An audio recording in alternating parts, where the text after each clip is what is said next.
John. Now, of course, I think this is entirely as you would have expected, or perhaps not in the geographical positions you would have expected. We have the macro boys here and the micro over here, but they have changed their location. So now can we begin with some thoughts from the audience? Remember, our idea is to try and formulate something which would help the future development of the understanding of friction, its measurement, prediction, and control. I would stress this will be the last opportunity for some of you to ensure that your name is recorded in the posterity in this important issue. I'd just like to emphasize something that John Pethica mentioned during his summary of what happened during one of our group sessions. And that is, I think it would be really useful to develop experimental techniques to try to understand exactly how energy is dissipated, frictional processes. And I think a good example has been set by what's happened in chemical physics over the last about 30 years, where people have looked at chemical reactions, and rather than just look at the rate of chemical reactions, they've been able to determine if the energy that's released in a reaction goes into vibrational energy, translational energy, or rotational energy, and conversely, what kind of energy can be used to cause reactions. There's a number of techniques which aren't necessarily applicable to tribology. So the analog in tribology would be to look at the spectrum of energy dissipated into phonons at the interface. So one asks if there's high frequency phonons, low frequency phonons. And to some extent, this might give you a picture. For example, high frequency phonons would be those that were generated by very, very localized events. They'd have a short wavelength. And low frequency phonons would have a longer wavelength. The challenges here are the fact, of course, that since solids are anharmonic, individual phonons don't particularly have a long lifetime. So one has to probe the event, perhaps by a spectroscopic method, very quickly. And the alternate is to go to very low temperature, where certain phonons have very long lifetimes. That's amazing, but that was going to be essentially my comment also, that energy dissipation seems to me, from a surface chemical point of view, to be one of the key issues that I learned about here. When one heats up the surface very rapidly at rates like 10 to the 10th Kelvin per second, which are the kinds of rates we've been hearing about here on local regions of the surface, the kind of chemistry that goes on is vastly different at the temperatures that are achieved than when the surface is maintained at a constant temperature of the same value. So the rate of change of temperature, the meaning of temperature, and this question of vibration, rotation, translational energy, and maybe even some electronic energy in some cases, is a key issue because you just can't use some theoretical temperature that's been calculated from an analytical simulation to say exactly what the chemistry is going to be. You have to do the dynamics of the chemistry too, using those conditions that are, those energy conditions that are achieved at that point. Jim Belak, Livermore. I want to call everybody's attention to this chart we have on the right-hand side here. This appeared during our discussions yesterday on atomistic experiments and how they affect engineering materials. And we started from a macroscopic friction coefficient of mu of 0.27, and we asked, what can atomistic things tell us? And we came up in some beautiful discussions with Arvin Savkoor yesterday evening. We came up with a statement that sort of summarizes all of this, and it is, to what degree of specification do we need to specify the surfaces in order to achieve, say, a 10% accuracy in a measured level of friction? I'd like to... So you're asking about what are the significant variables and how well they should be defined. Is that the point? Well, I'll write that down in a moment. There was another question being posed. Yes, please. Rich Colton, Naval Research Laboratory. I guess I'll reiterate something that John Pethica said yesterday. I guess while we were talking about the use of force microscopy in this area, we came to not a definite conclusion, but an idea that maybe The type of lens scales or the volume in which we basically probe with the force microscope will probably not be applicable to the type of contact areas that you find in a real engineering situation. However, you have the point of these single asperities. Just to echo what John said yesterday, one of the conclusions, what if we can tell you everything about the single asperities? Does it have any relevance whatsoever? Yes, on that point of length scales, the question I raised, I think, yesterday was about this very subject. And I wasn't convinced then, I'm still not convinced that this information you're talking about is at the single asperities scale. The information I presented on fibre-fibre contact, which I argue was on the single asperity scale, gave information on interfacial shear strengths, coefficients of friction, the relationship to adhesion theory of friction, which seemed compatible with macroscopic information. The information we've had at the atomic scale, or slightly larger atomic scales, has been quite different. And I think that is there is actually still quite a large jump from the scale you're talking about until single asperities. Let's say, for the sake of argument, we start with some arbitrary plane here. I like to sort of think of the problem as working out from the center of some arbitrary interface outward. And what might be required in order to analyze the situation in terms of frictional behavior? Well,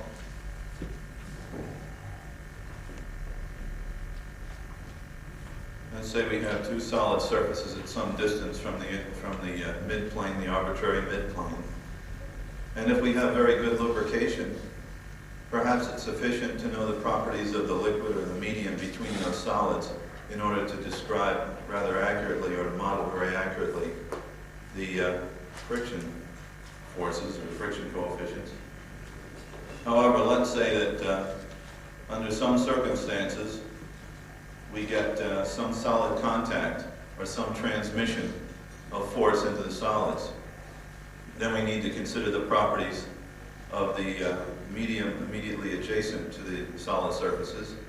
And then the transmission of force into the solid surfaces, we need to begin to consider the properties of either thin surface films or oxides, or the deformation of the solids themselves. And then it may be necessary to expand our universe a bit and consider the extra complications of crystallographic structure and deformation, fracture, and so on. Perhaps we can't sustain the shears in those layers, and we need to extend further. We need to transmit the shear forces further and further away from the interface, and then we need to consider the properties of the machine. And those were discussed yesterday. The vibrational characteristics, the feedback between the machine and the interface, which cannot necessarily be divorced. So I think that, starting from the midplane, working outward, we might evolve a hierarchy of approaches to the problem of friction, depending upon what's appropriate for a given system. And I just wanted to throw that out as a possible approach, as having perhaps on the shelf a hierarchy of models with certain criteria for application, such that under certain circumstances we might choose a model which limits its parameters to those which bear directly on the problem and hand, and rather expand as we need to in practical or engineering systems. So let me just throw that out for some general comment, if I could. Thank you, Peter.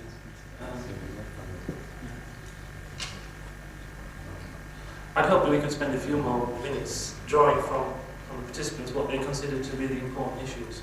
I have written a few down, but they in no way correspond to the totality of the ideas and things that came up in the workshops yesterday.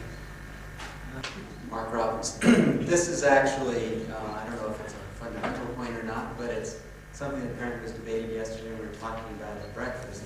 And that's how we differentiate stick slip motion from just ratcheting motion over a periodic potential. Gary McClelland showed us that if you have a periodic potential, you can see oscillations in the force without actually getting any dissipation. One certainly wouldn't want to call that stick-slip. And just as an attempt at definition that maybe people would react to, my idea would be to call stick-slip something that where the length of the slip increased as you decreased the spring constant. If you have ratcheting motion, it's intrinsically tied to the length scale of the underlying substrate, whereas if you then have something that's more dynamic in origin, the actual sliding length grows with weaker spring constants, and would clearly differentiate.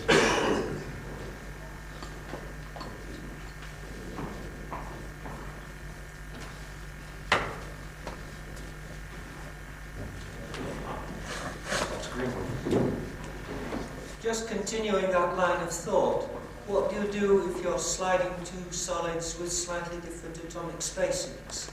Do you then get ratcheting at the beats frequency, or? The beat goes on. Yeah, I would. You'd see all some in different frequencies, but again, that would not be stick-slip motion. If you had two incommensurate surfaces, and you could see slip lengths that were much longer than any of the two length scales by going to weaker and weaker springs, that would clearly be stick-slip. And that's something that in these dynamic models, say when you get a decreasing force or velocity, happens. You decrease the spring constant. There's no underlying, the scale is not at all determined by any characteristic of the surface. I'd just like to follow up with something related to Mark's comment, and that is, I think there's actually room for people who work out mechanical theories of vibrating systems to try to think about how the force microscope works when studying friction. There's a couple interesting aspects. One aspect is you more or less have to make your spring weak enough so that it moves almost as much as the length scale of the potential, because you just can't detect anything much less than that. So that means you already have a strong interaction between your instrument. I think the other particular aspect is that the KT, the average energy of an oscillator, including your sensing spring, so it has the thermal energy of your sensing spring is on the order of the frictional energies you're trying to measure. So that means, in a sense, you have to do statistical mechanics to understand your operating system. These are things that you have to consider. Well, I mean, as best I could, I scribbled down the sort of things that I think we've been discussing. I mean, please forgive me if I haven't put it very well. There was this energy mode, I mean, the significance of temperature, how much we must specify about a system, length scales, and machines of motion. I think those were 1, 2, 3 topics that we as a group, excluding the people here, have identified as things of the major significance and particularly the future issues. So we can take that as a fair record of the meeting's impression, correct? Did chemistry get it there? Temperature? Dan Leta Exxon. I guess I would ask that the panelists consider chemistry strong in relationship to temperature or all the tribochemistry that seems to occur at the interfaces. I would just, as I've said repeatedly over the last couple of weeks, love to know what the physical properties of a couple hundred angstrom film on a piece of metal would be desirable. What kind of properties would be desirable to have for the various situations that you have in machines? If I look at your list there, I think that there's one thing that is missing is the materials aspect of it. And surely that's important, materials, deformation, and I suppose fracture as well. Maybe people don't want to speak about it, but it has to be a very important part of the description of friction, surely. And I think perhaps I'm answering for Daniel Motion.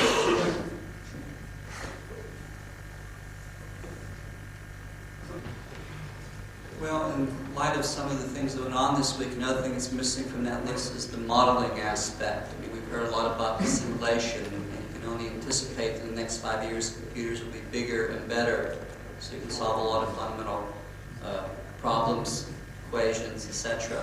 So the modeling aspect, I mean, give some direction towards where the modeling should go.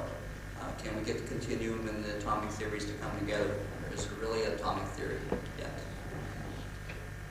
So, yes. I mean, what you're saying is that can we find a perspective to look at these models and how they might interrelate? I think we've made some progress in that area, but I know that was Irwin Singer's hope.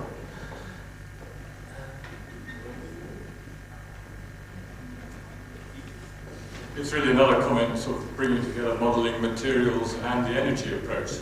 There's no doubt that one way to get at frictional dissipation is to consider the energy mechanisms, but from a continuum point of view, there should be complete equivalence between the energy dissipation in a material and the forces times the work done down to distance moved at a surface. So, another way of talking about energy dissipation is that materials inelasticity. I'm sure that by the time we're talking about surface chemistry, one wants to talk about breaking bonds and energy dissipation, but how small a scale above that can one then return to talking about material inelasticity and continuum modelling for predicting mechanical properties of surfaces such as amine? That could go on a sheer scale.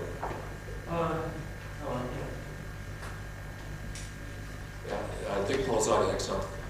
It seems to me that over the last 2 weeks we've heard a lot about how well we can describe specific aspects of this problem. We think we have reasonable models for the fluid dynamics. We seem to have reasonable models for the elastic and plastic response of the bulk materials. What I'd like to address is issues related to the boundary conditions, namely, how do we make contact between what we know in fluid mechanics and what we know in materials responses at the boundary? What boundary conditions do we set for a problem that we know has to be continuous across those boundaries? Namely, if we want to do dynamic simulations, for example, we need to be able to specify the conditions at the interface. If we want to do dynamic simulations and relate it to continuum mechanics, we have to define some boundary condition that allows us to go between the two. And it seems to me that we still don't have that available to us. Well, this is about concerning definitions. We had a trial discussion with some of the group of the panel. It might be interesting to be able to define things if we are going to talk to one another and understand what we are doing. One of the problems, some of the problems are rather trivial. One could say, where do you measure the tangential force? When you like to compare mu values from different people in order to understand one another what you're doing, you have to define at least the two basic things: the tangential force which you're applying, and the normal force, or whatever it is, which is holding the two bodies together. Now, this tangential force is not really a big problem as such if one considers all the system dynamics. So it means to what extent have you to model the system properly. So how well it should be modeled. Do you consider kind of rigid bodies? That is about the tangential force, and now I'm going to talk a little more on the very simple thing that's about the normal reaction force. And this is a very silly looking thing, but it's quite important if you're going to make experiments on a very small scale. If you define the mu as the tangential force divided by the nominal reaction force of a solid tool on solid ground, then you'll see that if the effect of the ambient pressure would be very large, if your area of contact, the real area of contact, is a good fraction of the nominal area of contact. Even if it is not so, it will not be, let's say, unnecessary. It will be necessary to include the effect of ambient pressure on your normal reaction. So this means if you consider a lot of experiments done in ambient pressure of very high values, or relatively high values compared to the load which you are applying mechanically, then you would get the mu values completely different from one another. So it would be very important to distinguish, and my proposal is to say, well, normal reaction force is the so-called contact deformational force, which you have to really take into account in order to calculate the mu. So you divide tangential force by the contact deformational force and not the normal reaction force which the solid is applying. Now, if you don't do this, and if you do experiments at different pressures, you want to correlate things, you might find that the friction coefficient does all kinds of things with the pressure which you apply.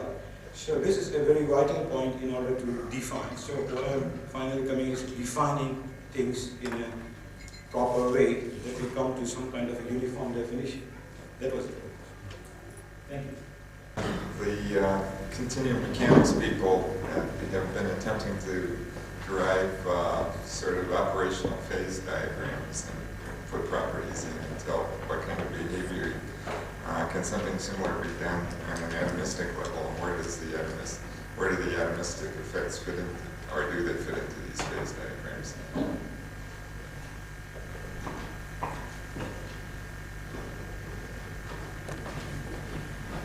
Oh yes, Professor Rabinowitz.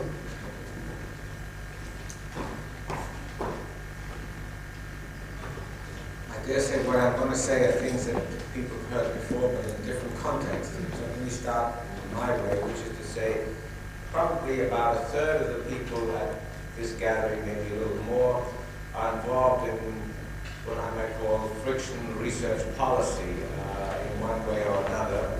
The question is, if you get a few more dollars from somebody, what area of friction study do you put the money into? You want to take a classical study, let's say, of the friction of ceramics, which has never been studied systematically. Put more money into atomic force microscopes and instruments of that type. And that decision, of course, is based on innumerable factors, but one of them surely is the question, do instruments like atomic force microscopes give you the basic friction phenomenon, and then the real sort of engineering friction is just made up of a bunch of these things stuck together, or else are these anomalies which are quirks of nature and that they're not worth putting the extra dollar into. I think that's the issue that comes up. Everything comes down to money, doesn't it? Well, Sara Hainsworth from Newcastle University. If making a list, one of the things that seems to be blindingly missing at the moment is the effect that disparities can have on friction. You can do an awful lot with surface engineering these days in terms of making the surface how you want it and the shape that you want it.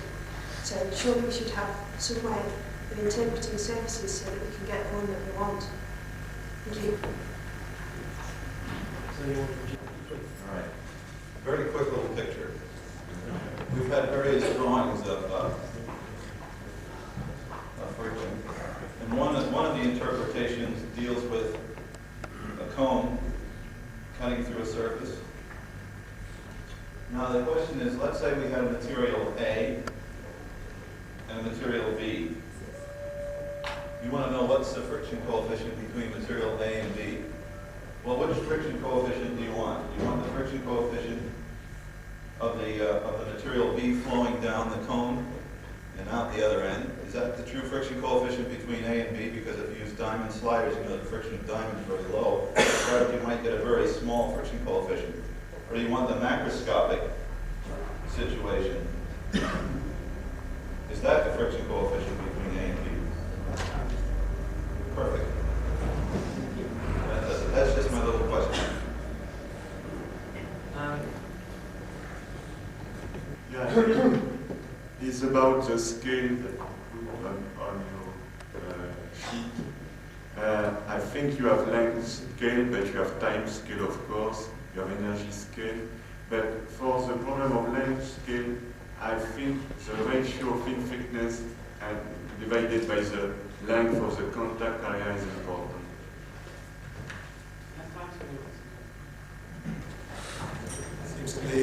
from what I've seen, that this field is just beginning to try to meld together microscopic and macroscopic and continuum pictures. And there are other fields of science where this has happened in an earlier time, namely the field of chemical kinetics, where rate constants of chemical reactions were measured for 75 years prior to this time. And then the dynamicists came in and began to measure individual trajectories and individual processes at the atomic level, at the quantum level. The objective of that work has never been to calculate the overall rate constant from all of those microscopic measurements, but instead has been to do the microscopic physical measurements and the modeling in a way which allows you to see entirely new concepts developing, entirely new ideas that would never come out of the study of a global rate constant, which is a global average of many processes.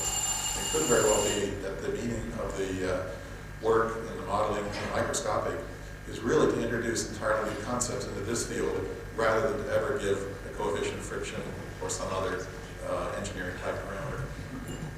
Because I hope that we have here, and it'll be an interesting record, as to what the meeting thought had been the sort of things that had emerged during the last several days. So, Professor Landman, would you like to have a few moments to reflect upon some of the points here?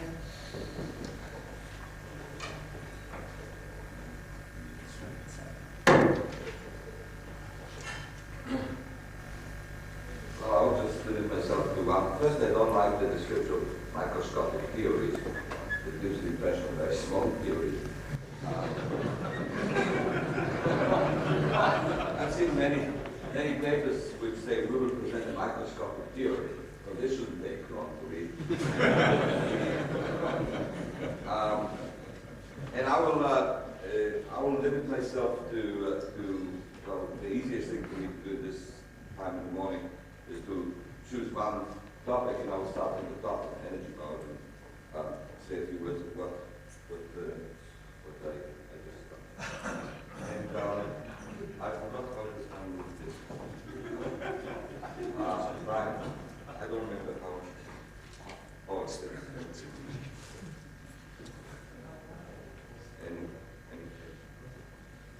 So the idea of energy dissipation. I think that it's a very important issue to discuss the modes, receiving modes and giving modes and the couplings between them. And the whole question, first of all, the question is, we're talking about a buried interface. So from a practical point of view, energy, we don't have energy meters normally, as we don't have entropy meters. We measure forces, we can measure distances, and in mechanical systems, the energy many times is measured as the force times the distance, or if we have devices that can measure heat or temperature changes, we can measure that. So but in the surface physics or chemistry world, a lot has been done, as many people here know, about a clean surface, a gas colliding and leaving or diffusing and sticking or sticking upon, and the whole question of accommodation of the gas to the surface. The gas may have its own internal degrees of freedom, and the effect of exciting these degrees of freedom when upon approach or prior preparing to approach, all these things have been worked out and are being current research topics. So, and they have an effect on the fate of this kind of collisional type of processes.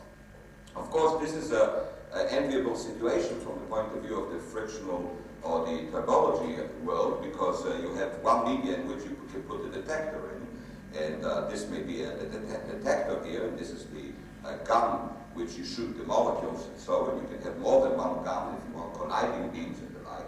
But when you have this thing here, this whole system buried, inside here it's then known as the buried interface. Does not mean that you bury and forget about it. It means that it's much more difficult to get at what may happen to molecules and things at this particular junction here. And one has to use very sophisticated, sometimes indirect ways to do spectroscopies between two media which are absorbing, which are modifying signals, which can complicate things. So just with regard to the question of measurement, we are faced here with a situation that is tenfold more complicated than the gas surface. So it took years to develop a good understanding the levels that it is now, and it's, if one doesn't start now, one will never get to understand really these things on a microscopic. So there are very ingenious ways that will develop due to these developments, and they can start to be used here a little better. So it's a very important point. The question of rates and modes and accepting modes is a very complicated issue. Let me give you just a quick example of that. This is here. And I'll to demonstrate how complicated things can be. And the question is, suppose that you have a medium here, and there can be another medium on top, it doesn't matter. And suppose you have this medium and you have a molecule here, or an atom, and this is coupled by some spring to this surface here. And one model of chemical reactions, which has been used, started with a person called Elliot Montroll, a former great colleague of mine and great statistical mechanician, is that this chemical bond here can be described as, say, by a potential versus distance between, this is R here, so this is R here, and this is the potential energy of interaction between these two things. And there are levels here. Suppose that these are the vibrational levels in this potential web.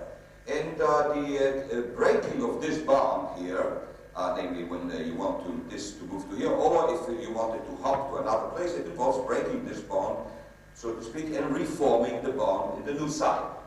Breaking this bond means that you have to climb this ladder, and you have to climb it up to the dissociation limit, and then you are allowed to break and move to a new place. So we're talking about climbing ladders. And of course, in each time that you climb, how do you climb the ladder? Well, the environment, this environment here, whether this is due to shear, whether this is due to temperature, whether this is due to anything, or external photon or something, steps you up the ladder. So there is a coupling between the whatever is the things that is exciting you, or the molecule rather, and the things that moves you up. Now it's an internal property of the systems that it also wants to go down. So there are lifetimes associated with these things, and we have to determine all these things, because once we know the coupling constants between this level I and this level J, what's the probability for stepping up? Once we know the lifetime, we can then go statistical mechanically and calculate the rate of climbing all these ladders up to the what's called the first passage time. The first time that you come here, then you go. Okay, you're going over the barrier and you're out. I still have a couple of minutes. It will make a noise, I guess. Well, I'm wasting my time. 1 minute. So now I believe it is like this mode of having an intelligent way of doing it. I don't work my blocks, I'm sorry. I won't be able to finish my discussion. So, I just can't work this one. Finish.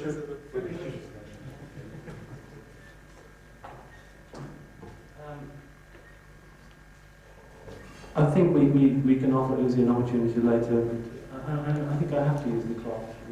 I apologise, I don't like it myself.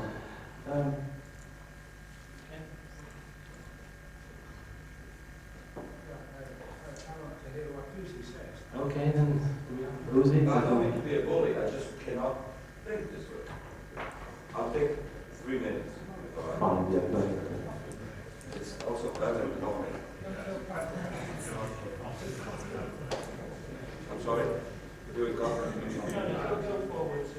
I'll make it a couple of minutes more than that. It's better to be having more to kind of. All right, so I'll go very quickly. So you need to calculate all these things in order to get a first passage time to get out of here, and this gives you a rate.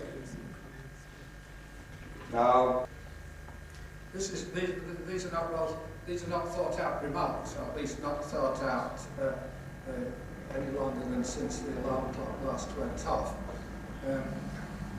I suppose it's not as quite a direct answer to the questions that have been put on the screen, but if anything it relates to length scales and the integration between the activities of those who work on the small scale and those who work on the large scale. First of all, this has been a splendid occasion for those two different groups, if we can divide them that way, to talk to each other and to learn what really we're trying to do in the two different activities, even different departments in many cases. I'm an engineer, and probably a majority in the room are physicists, and we don't meet as much as we should. So that's splendid. But on the other hand, I think when we are together, and there's this feeling of esprit de corps, that we somehow kid ourselves that we can start off with forces between atoms and finish up answering the sort of problems that about shoes on floors that Ernie Rabinowitz was talking about last night. I don't think one does that sort of thing. And one of the things that struck me, there's an intermediate length scale which is hardly represented amongst us, or if it is, I've not heard much about it, and that is in metals, the length scale of dislocations within crystals. And I think for metals there's the molecular atomic scale of behavior that we've heard a lot about, and there's the continuum approach that we've heard about, but as John Pethica indicated in his talk, and it was about the only one, there is an intermediate length scale involving dislocation motion, and whether crystal structure as a crystal structure matters. Now, I think back to when I was a sort of a beginner in the tribology game, was just about the time that the dislocation was invented, or at least the time where it began to really affect material scientists' thinking. And one was terribly worried, or people like me were terribly worried, that I would have to learn all these complicated dislocation mechanics before I could actually talk about plasticity. And it just, that isn't the way it is. One does not solve problems in plastic deformation of an engineering sort by starting off with forces between dislocations. And that is not to say that that area of activity hasn't been extremely important in a sort of second order sense to engineering. The way in which we work is that we use dislocation theory, and a group of people who work, as we would put it in Cambridge, down the road in the material science department, to talk about how to get high yield strengths, high toughness, and other properties that one wants when developing materials. But having done that,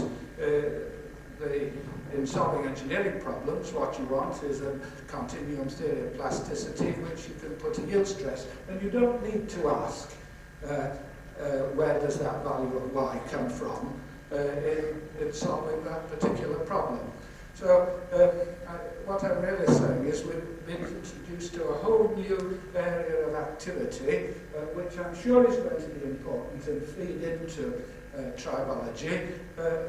But we kid ourselves if we think we're going to start off with forces between atoms and solve engineering problems on a continuous line carried out by a single person.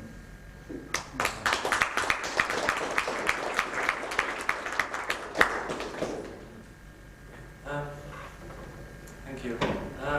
It's now 9:30, I think. I think we have worked quite hard, so I think we deserve to have some coffee. And we'll reconvene according to the program at 10. Let me continue this line of thoughts that I was striking, because I think that there's an interesting opportunity here to do very fine spectroscopy together with kind of well understood procedure for calculating rates and so on. And this thought may go beyond what I'm about to say.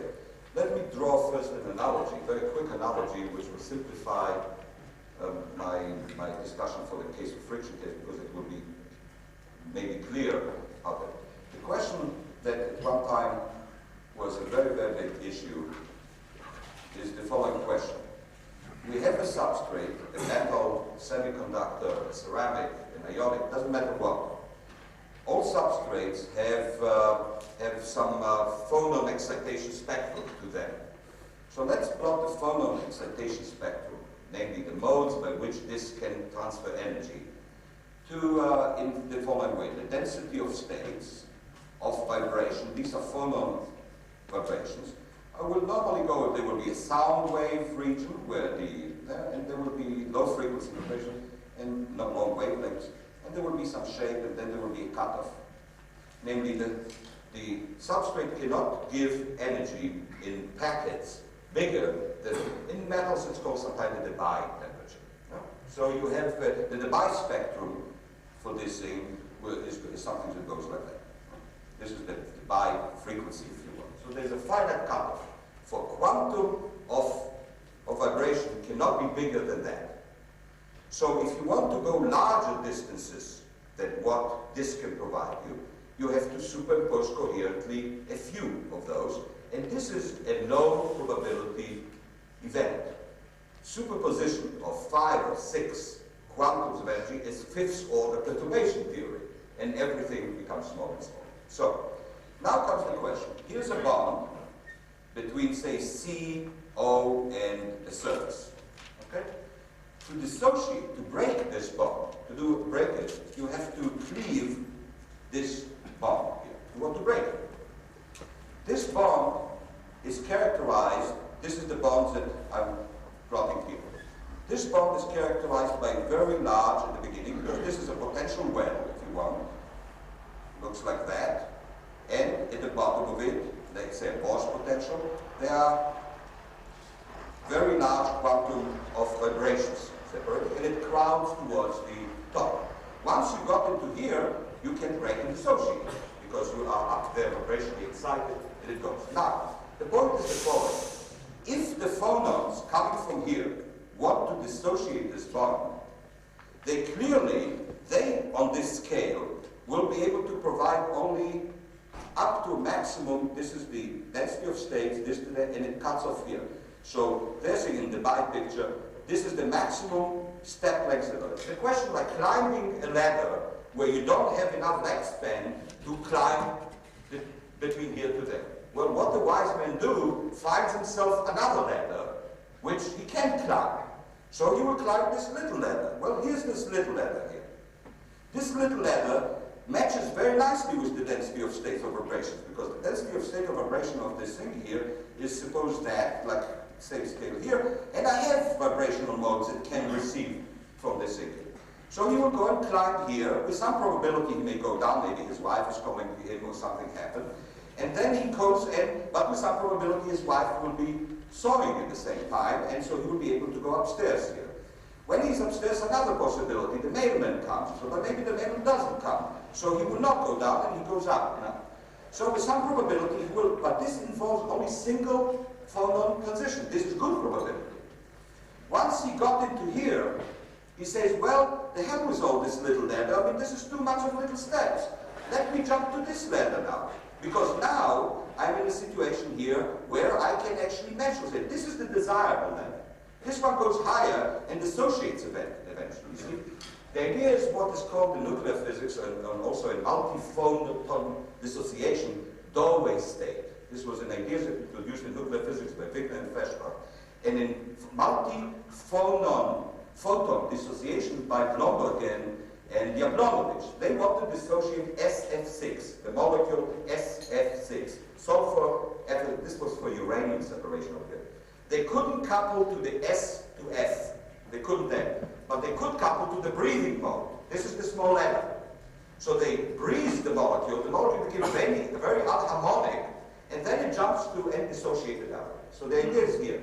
You climb this little ladder, and then you go and dissociate the bond. Now, in this case, what is the little ladder for a CO6? It's what used to be called the useless mode. It was this mode. it was the mode that the molecule does that. It's the low frequency mode, which was normally, it's not the reaction coordinate, it's another coordinate. It's a coordinate that does that. Okay, so where's my point? And knowing this, by the way, if you know the spectroscopy, and that's the opportunity for people who do spectroscopy, if one knows the spectrum of modes of a molecule, or if a molecule, new opportunity now for molecules that is slightly distorted, then one can calculate from first principles, really, the rates of climbing by doing the statistical mechanics of climbing, and the first passage time is what is important. When does it climb finally to what I call the dissociation level? It's like a question of a rat running in a room where there's only one little hole in the corner. All that you're really interested in, what's the first times that the rat gets to the hole?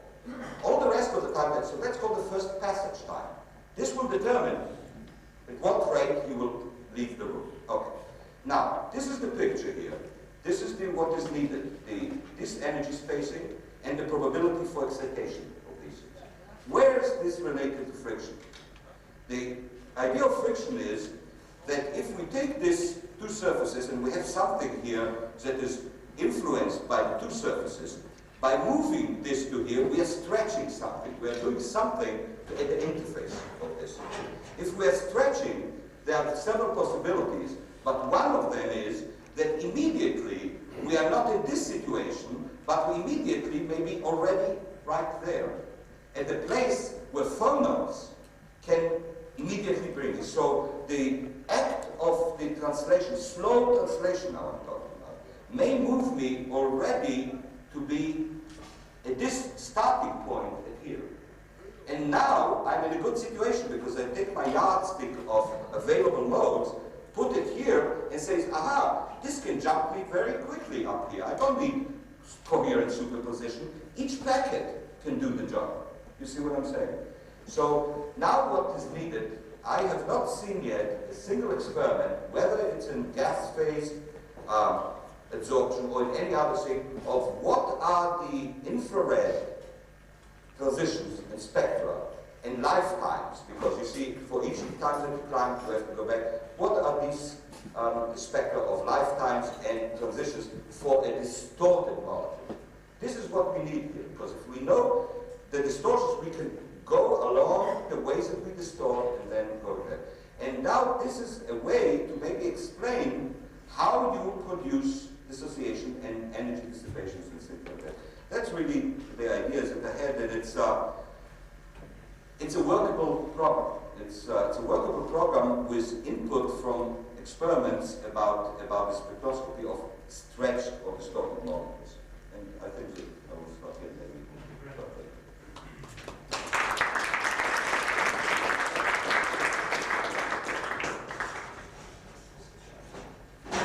That was very interesting. I think that there are a number of people in the world trying to look at the spectroscopic characteristics of molecules during shear. We could talk on that topic, but are there any brief points of clarification that people might wish to address on this point that Uzi's brought up? Yes? I just have a quick question or clarification point. That the way I would normally picture it is you get to the excited vibrational state, but instead of climbing the ladder, what would more normally happen is the de-excitation down to the next nearest vibrational level. The lower level. To get down, and that's emits phonons, and that's friction. I think, rather than trying to climb the ladder to the top. Yes. And secondly, I mean, intersystem crossing between that potential well and the chemical reaction pathway to a closed potential well. Yes. I mean, you never have to get to the top. You are absolutely correct that there's a mode of dissipation, this falling back the lifetimes, but then too, the measurement of lifetime light shapes upwards of things is very useful to determine the rates of the energy dissipation by going down. There's various modifications of that if you, for example, have, please take a minute. One potential surface and another one crossing it, coming in. And of course, you have inter-potential energy surfacing. Let me just say one word, an article on this subject of how does molecule get through other modes and transfer is by myself and Briscoe in the physical review, you know, this obscure journal, B, in 1980, and there's multiple references to the work of the great Elliot Monroe and Schuler on the ideas of ladder climbing, dissociations, and so on. This was popular, and then these questions are discussed. The question.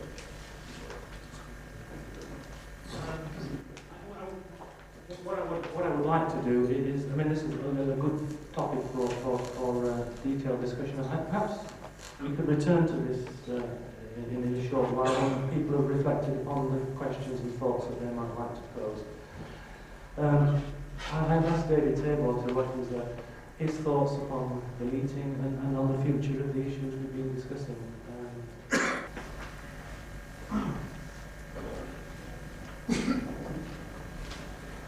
Well, most of what I have to say is based on what I wrote one evening, I think yesterday or the evening before, and is an attempt to bring things together. Before I do so, like any penitent, I really have to confess my sins, and I have to start, first of all, by apologizing for the mistake I made on the reversibility of involved in surface energy. I've been well and truly taught that that is a mistake, but practicing scientists know that there are really three scales of achievement in science. The first is to be right and to have your rightness recognized. The second is to be wrong or controversial, and gradually, through discussion, finally be corrected and have the issue resolved. And the third level for the scientist is to be completely ignored. Well, I'm in the second category as far as the surface energy is concerned. Now to the main task. This has been for me the most exciting and worthwhile conference on friction that I've ever attended. And I've been stimulated, and I think you all have been, by the lecturers, by the attention of the attendees, who must all be exhausted, the discussion, the wide range of approaches, by the flexibility of the audience as well as of the lecturers, and by the way in which our discussions have gradually been resolved and brought to a head. And I think that if this was the end of the conference, I would thank the organizer and the organizing committee on my behalf and on behalf of all of you, and at the personal level. I would thank my wife, who has stoically managed to survive the whole of the conference in splendid isolation.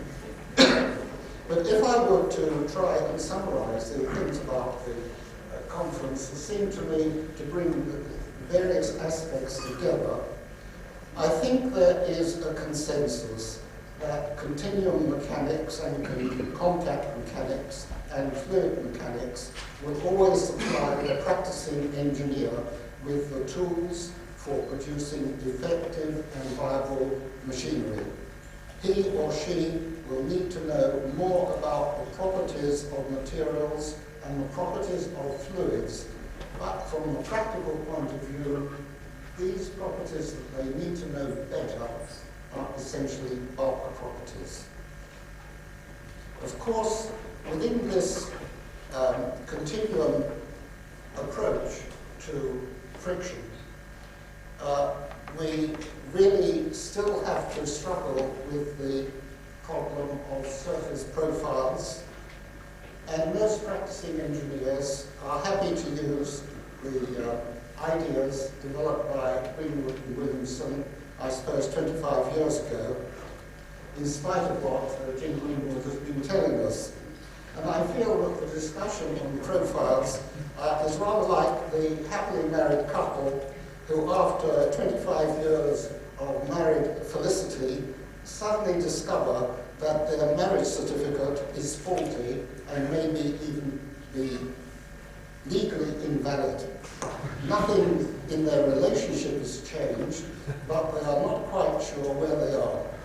My impression is that engineers are well and truly wedded to the idea of surface asperities, of radii of curvature, sampling distances, and for the foreseeable future, that relationship will remain.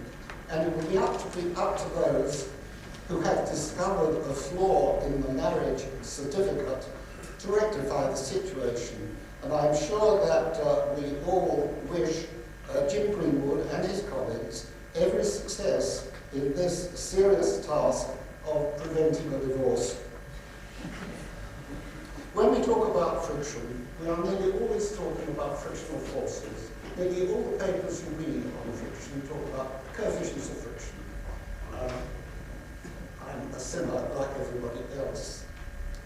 It's very rare that people in published work on friction talk about energy dissipation, and even when they do, they usually talk about it in terms of bulk properties, plastic flow, viscoelastic losses, and so on. And I think it's at this point that I notice a change in attitude.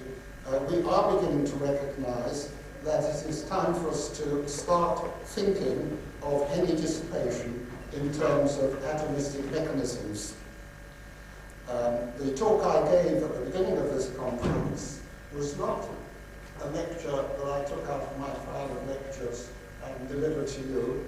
It was one that I'd never given before, because I've not been thinking about energy dissipation as a specific process, and it was stimulated by a questionnaire that was sent around by the organizers of the conference.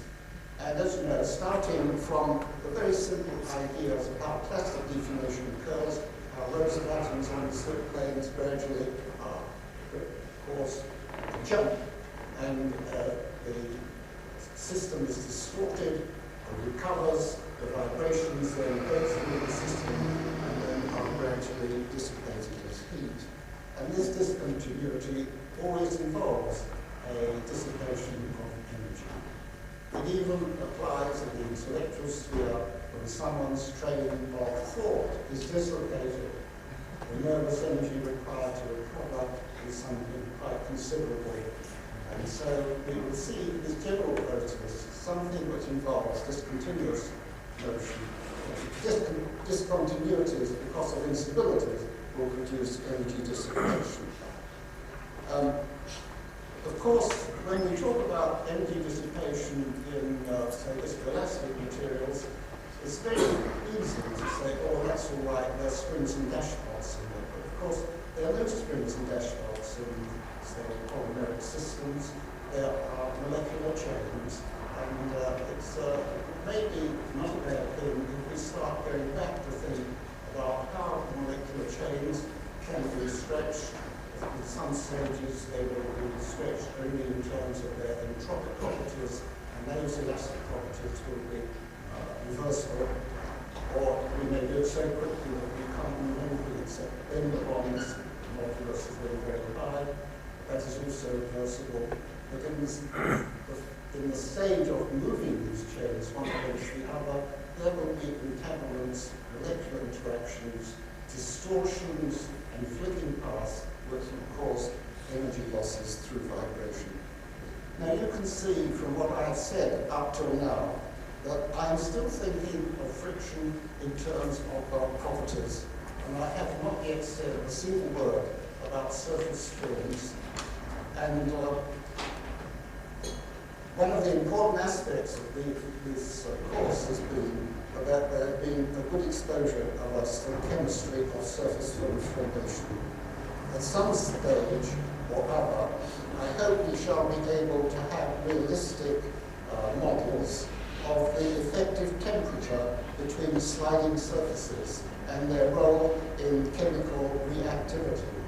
We heard a talk the other day which suggested that instantaneous temperatures in sliding might be 3,000 or 4,000 degrees, even if they're not thermodynamic temperatures. And I think it must be something that we have to think about, that if they, even though they may not be thermodynamic temperatures, if they have in fact this amount of energy, can they really play a significant part in chemical reaction at the surface in relation to the interface? I'll come back to that later when I talk about surfaces. Naturally, talking about these electroprocessors brings me to that part of the conference which is dealt with surface force microscope. And I'm very glad that some effort has been made by some of the lecturers here to try and bridge the gap between the atomic force microscope, which only deals with the points they go to the surface, and to try and turn this into something on a slightly more macroscopic scale that will ultimately link it with, say, those different experiments done by Jacob Israel and Steve Brannick, where you're almost able to see what is going on, but it's on a scale much larger than that revealed by the tunneling, like by the force microscope. And here we come, I think, to what is a fundamental problem in our understanding of friction, as distinct from our being able to use it and incorporate it into our engineering devices. And that is, we do not have a way of really seeing what is happening in the interface while sliding is taking place. And nearly all the beautiful techniques we develop for looking at frictional process involves looking at the surface before, looking at the surface after, making deductions about what has been taking place while sliding is taking place. That is inaccessible to most, as far as I know, to many of the physical techniques that we have. And it might even make this suggestion just heard from Dr. Landman inaccessible to us, although there may be features that would be marvelous to know that we can't actually see them while they're taking place. And so, when we want really to find out what is taking place at the interface in detail, I think we end up with this very exciting new phase of work that has involved the simulation program that has been described by Dr. Landman, Ms. Harrison, and others. If I was to be honest, I would have said that I was vaguely familiar with these simulation measurement studies. I remember the early work of Alder, and thought how nice it was, but it never seemed to me that this work would have direct relevance to friction, because it was always involving very small numbers of atoms and molecules. And one of the most exciting aspects of what we've heard during this conference, and I wish I'd heard it a year or two ago, is that you only need 20 molecules each way, 20 atoms each way in the cube, 10,000 atoms, to simulate rather well the bulk properties of the material, or at least so we believe at the moment. And seeing this work, and the fact that it's within the scope of the computational methods to simulate processes on the atomic scale which link up with macroscopic behavior, that promises a line of tremendous possibilities in the future, and I think we're going to see a lot more of it. Whether the use of, whether the assumed intratomic potentials become crucial or not in deducing what would happen is something that I haven't heard discussed, and I think it will be in due course. I think that we may also hope that these atomic simulation will also shed light on the viscous properties of liquids. On the whole, the engineers have been happy to use Heilig's theory, and specialists in liquids know that this can't be right, although it mimics the behavior of real liquids remarkably well. And one would hope that there would, in due course, be a good molecular modeling of liquids which will not only explain the viscous properties of a liquid, but also this very troubling problem of the boundary conditions, whether molecules really slide within the layer or at the interface. That is something still in the future to be resolved conclusively. At the atomic or molecular level, we need more critical information on surface film formation. I mentioned before that there is a suggestion that the true temperature that occurs in sliding is not the one that we calculate from friction, the area of contact, and the thermal conductivity, but something which is so local between the atoms that slide over one another that their effective temperature may be enormous. And one really has to find out whether that is meaningful in terms of the possibility of chemical reaction and the formation of protective films. And this brings me to the general question, which has not been looked at in this conference, and that is the type of films that are formed. We've had a couple of lectures on it, but we have not had a very penetrating discussion, penetrating is perhaps the appropriate word, on the breakdown of these films when sliding takes place. It must be of tremendous importance in the practical operation of sliding surfaces that they work in real life, probably because there is some oxide or some other film on the surface. And the factors and the criteria which determine the breakdown of these films is something that is usually explained in a hand-waving way. We'll be able to understand it better. Well, really, I have been greatly stimulated by the work that's going on, and as a physicist who's been now exposed for the first time in detail to the beautiful atomic simulation that we've heard, I think that there's going to be a great future in this work. When we began our work on friction, we were probably amongst the first scientists working, and almost every experiment that we did was something new, hadn't been done before. Therefore, the simplest approaches seem to give satisfactory answers. And I suppose I'd say the first 10 years of that work really were the springtime of friction in the way in which we envisage it. I think we're now approaching, I think Ernie Rabinowitz indicated this, that we're now approaching another springtime in our cellular friction in terms of atomic molecular processes. However, I think there may be a danger here, and we should keep our eyes open and our minds balanced. In science today, we are all greatly attracted by new work, frontline work, exciting new ideas, and we are all inclined to jump on the bandwagon. And I'm a bit worried that in 3 years' time, if we have a conference on friction, we shall have nothing but papers on force microscopes and atomic simulation.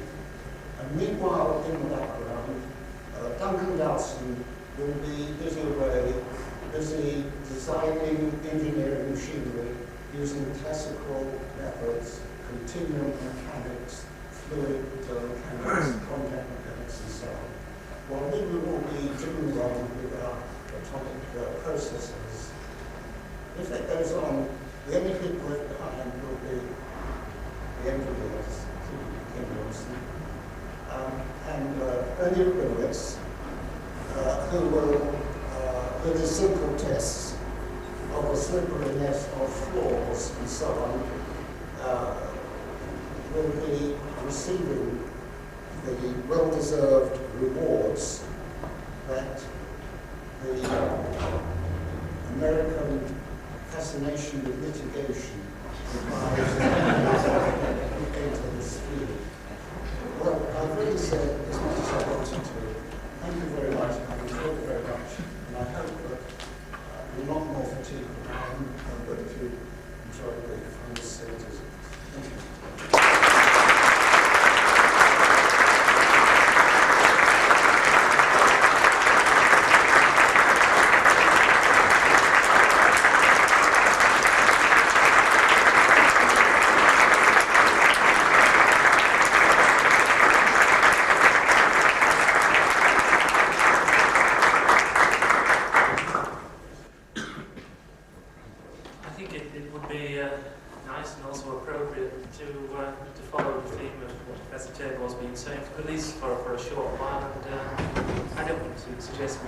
questions, but perhaps we could discuss some of these ideas, particularly the prospect that the microscopic work might dominate the future, and things of that sort. We'll be a little bit philosophical about this. I wonder whether in any field there's some equilibrium number of investigators investigating any particular part of the field, and perhaps the pendulum is swinging back and forth at this point, and eventually there will reach a balance between individuals working in various aspects of the field, and then we can move forward together. So I just wanted to make that point in light of some of the comments. I'd like to make a comment on something that Professor Tabor mentioned, but I'd also like to do it in the way that maybe some of you can also participate.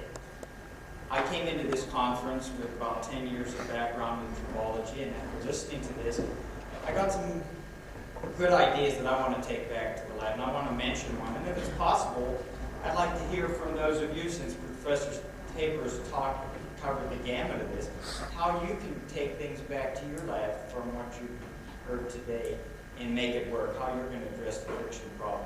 Let me mention the one that I had in mind, and it addresses the question you said about surface oxide films, which is an area I've been working in for many years. We made some observations several years ago using the transmission microscope, which we originally only intended to discover the phases in which the films form. But we made some observations which seemed to be fairly consistent. Whenever we had low friction films, U less than 0.3, as opposed to high friction films, which are generally the structure that I'm going to mention, seem to be greater than 0.5, we discovered from transmission microscopy that the debris flakes in low friction films were very uniform. You can tell this in the transmission microscope. You can look at the transmissivity over large areas, and if it's fairly uniform, they're uniform thickness. Whereas the debris that was generated in high friction films tended to curl. In all cases, it tended to curl, or it was actually spherical particles. This you can tell in the transmission microscope. And it dawned on me that when you look at the oxide formed film afterwards and you identify it, you really have a sense, perhaps, of what's happening at the interface to get there. And we speculated on this a few years ago, and I've gotten quite a few thoughts that we ought to pursue this, that when you get rather uniform flakes, that maybe it's quite legitimate to say the way it happened is that you were shearing that film off, and since it's already a fairly fully formed film chemically, it stays that way. Whereas in the high friction case, you may have an oxide layer, but there's a very good chance that there's no well-defined shear plane. And that the higher friction comes from the fact that it's got to meander between, let's say, the oxide metal interface and what's underneath, and that the curling has to do with when you separate this particular material, still has some metal, it oxidizes, you have stresses on one side. Anyway, this conference has made it clear to me that while this line of research, which I can do in my lab, can go a long way, everything I'm talking about is inferential. It would be very nice if I could get together with the people who are doing these calculations and find out if one can come up with a set of chemical and perhaps even mechanical criteria for when this should occur. Is there a certain set of chemical equilibrium states in which a well-defined shear plane can take place? Anyway, that's just an idea that I had during the conference, and I very much like to hear what other people have in mind and what they can take back with them. Charles.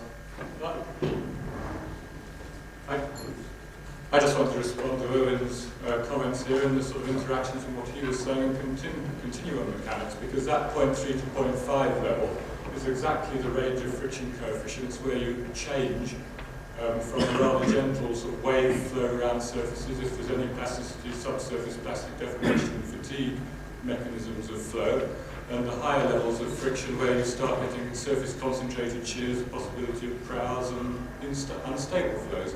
So maybe there is a very straightforward continuum mechanics explanation of the critical difference between u less than 0.4 and u greater than 0.4. Just take the number in between. Just to the sort of maps I was drawing last week. You're referring to stick-slip boundary conditions, that's 0.57. Well, I wasn't talking about friction, I was talking about failure mechanisms, but yeah. Nancy Burnham, Forschung Zentrum Jülich. This conference really hasn't given me a new direction in my research, but what it has done is given me the opportunity to integrate a lot of stuff that I knew a little bit about, that being contact mechanics and surface forces. And when I go home, I'll be better prepared to pursue my interests, and those are contact mechanics and surface forces as applied to force microscopy, image interpretation, and force curve interpretation in contact mechanics between a single asperity and a flat surface. And so I want to thank the organizers for giving me the opportunity to be here and for us to all share our different views. I think it would be a shame if we didn't just pause for a moment and perhaps join with me to positively, in a very sincere way, thank the main organisers, if you wish, that's Hubert Pollock and Irwin Singer, for not only their initiative in putting the meeting together, but the hard work they had to develop the meeting and take care as best they could of all of our personal wishes and sensitivities. So I know it seems a little premature, but I am concerned the meeting is beginning to wind down. So shall we do that now and thank our friends for this meeting?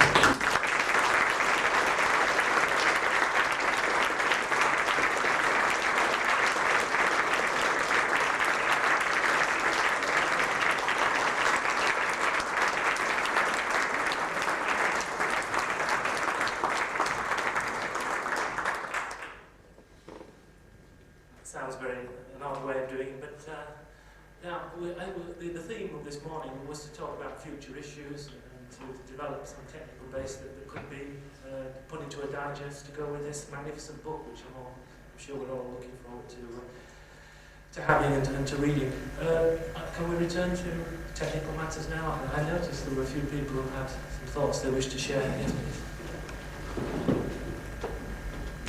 I was particularly fascinated by Professor Tabor's comments about the need for spectroscopy at buried interfaces. And I think that as a member of the surface science community, that community and tribology is in an inevitable collision course, because the current frontier work in surface spectroscopies and surface science is in fact almost inevitably focused on buried interfaces. And much of the work that we've been doing in developing the new nonlinear techniques for looking at buried interfaces has been put in a much better perspective with respect to the kind of problems, the kind of issues that need to be addressed in order to make an impact in tribology.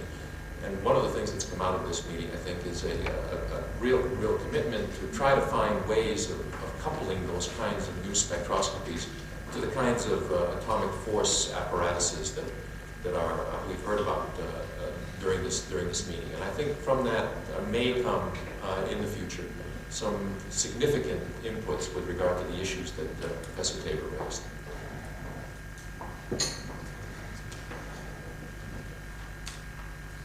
Thank you. It's a receptive comment. Does anyone else wish to speak to that particular theme, the new probes, if you wish? Did you? I was hoping that we might pursue this theme of looking by other means. Do you have some comments on this? So it might be appropriate this time to let John offer some comments on that particular theme. Thank you. Well, I put together, listening to what people had said earlier this morning, a few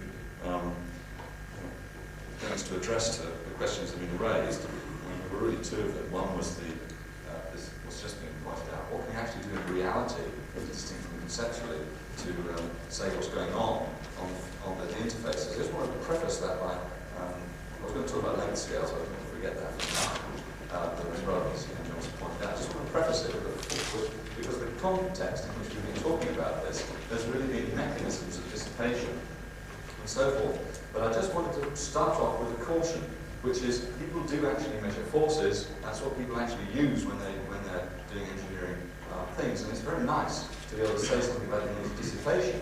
And there's a tendency to be an assumption that having determined one, you can set the other. I'd just like to point out very clearly that this is not necessarily true. One might feel comfortable with the mechanism that you're actually using to describe energy dissipation, but it doesn't necessarily mean you can then work that argument backwards to tell you what the critical force is. And I think really the best example of this again comes from dislocation modelling.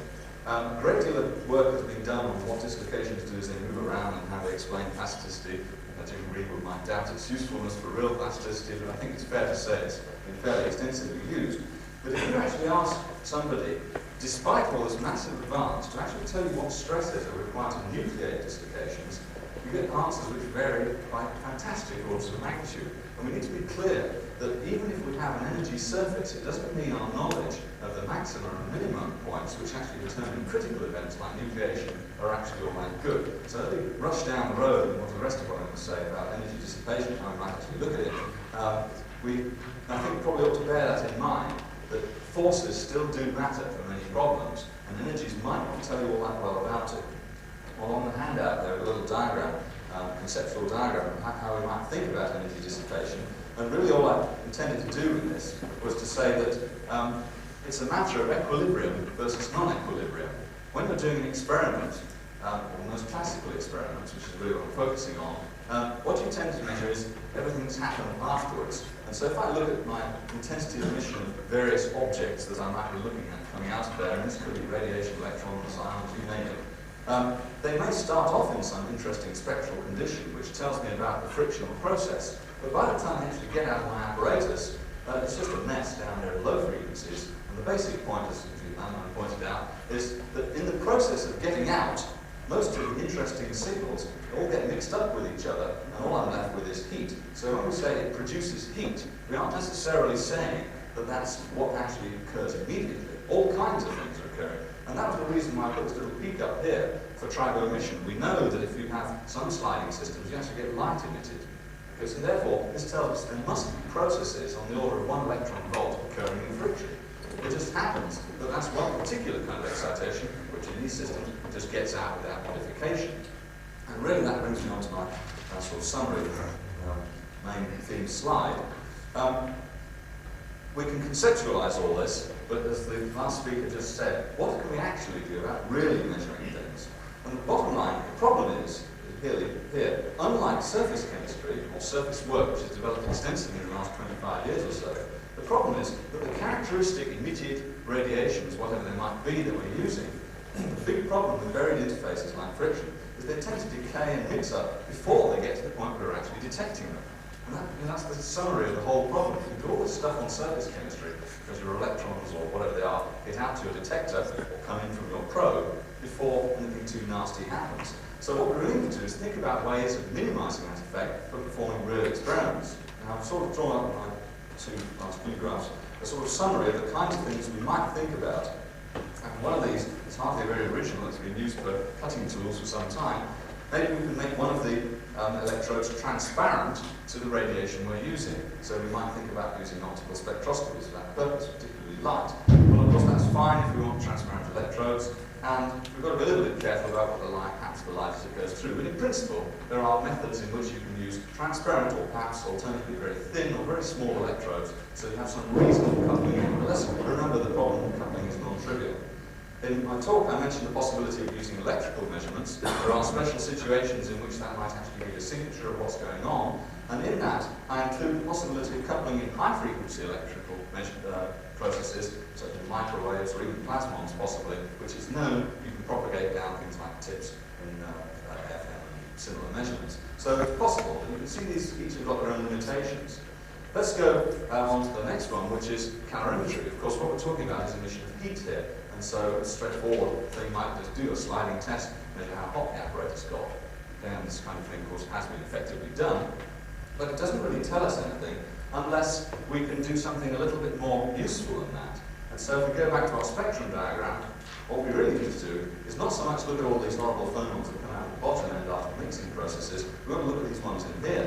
And of course, how do you prevent that? Well, the only way of preventing it, as Gary McClelland pointed out, is cooling the thing down at some ludicrously low temperature, like helium-3 temperatures, where the phonons, of course, have got a long life and you can detect them as they come out. Now, it's not going to suggest that helium temperature experiments are going to tell us about real engineering materials. You can see we're getting to a very extreme situation here. But if we follow the theme that we're interested in the mechanisms that are involved in, say, bond breaking, this may actually be a logical kind of conclusion, that you need to do some experiments where you can look at individual phonons of helium at helium temperature. I can see people involved in engineering here throwing up their hands in horror. This is a physicist, it's a crazy idea. But it is a possibility that we could say more about phonons if we do these things at lower temperatures. I'm trying to be semi-practical here.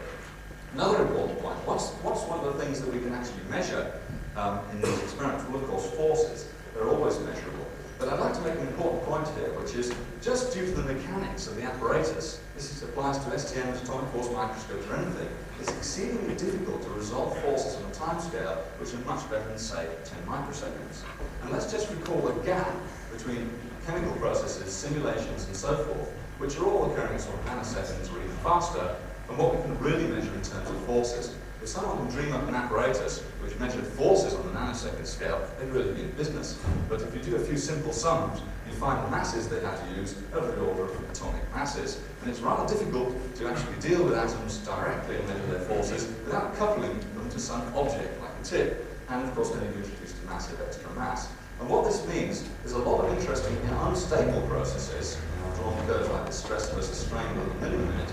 Instead of following the actual curve which we can plot out from our simulations, what you actually follow is something which convolves that with the response time of the apparatus. And 10 microseconds is hard to achieve in a real apparatus. I'm sure anybody who's built a real friction or probe apparatus will realize that. And yet it's just forever in terms of these instability processes. So there's a big gap there between forces. Last two items, one has been touched on already. I think it's fair to say, of course, microscopy is very, very useful in a starting and finishing condition, but what can you actually do in situ interfaces? I think it's fair to say that apart from transparent use of transparent electrodes, which you mentioned earlier on, it's exceedingly difficult to think of in situ high-resolution microscopy. And I put TEM here. That's really the only technique which gives you anything approaching near atom resolution. And the idea of trying to use that in situ in friction is, well, pretty nightmarish. So many of the people who've actually tried to do these kinds of things will realize that Gedanken experiments are the last kind of thing on which you want to base a real experimental program. And the last thing I put down here is something which is relatively new. Of course, there are now, with pulsed laser apparatus of various kinds, ways in which you can actually look with high time resolution at some of the processes going on. That's to say, using direct optical probes. I don't want to get into the details of this, in case John Yates knows a lot more about it than I do. But essentially, there is now, in recent years, apparatus where we can put in sufficiently short pulses of light into systems, possibly via transparent or similar counterfaces, where we would actually be able to resolve some of these processes that I've drawn this rather curious sketch here directly by their signatures in the short time frame. In other words, you don't give the things time to decay. You don't wait for them to come out of the box and hope they've got out without too much change. What you do is look at directly at the time for which they exist. And that is now possible because these resolutions can be done on a femtosecond scale. And I think that's possibly a very promising real experimental area. We can look both at output characteristics, and we can also possibly even consider experiments like where we are sliding two things over each other and we put in specific energies for very short times and see if we can trigger actual events. So what I've tried to summarize here is we can think about the experiments and dissipation processes, but we've always got to keep in mind that the whole business is empirical. You've got real experiments, real techniques that you can actually do without spending zillions of pounds, and that have some bearing on the problems that we've been discussing in this meeting. I think that's probably all I've occupied my entire time there. We, I think, need to keep in touch with reality when you're actually doing experiments. Thank you.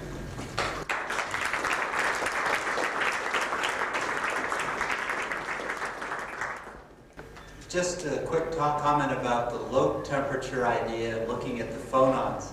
One of the things that one finds in the simulations is that the inharmonicity is high enough that the phonons very rapidly distribute energy among them in an equilibrium fashion.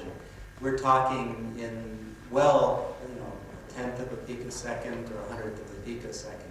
So that's something to keep in mind when thinking about the dissipation process. Phonons don't live very long at these temperatures. It's what, 50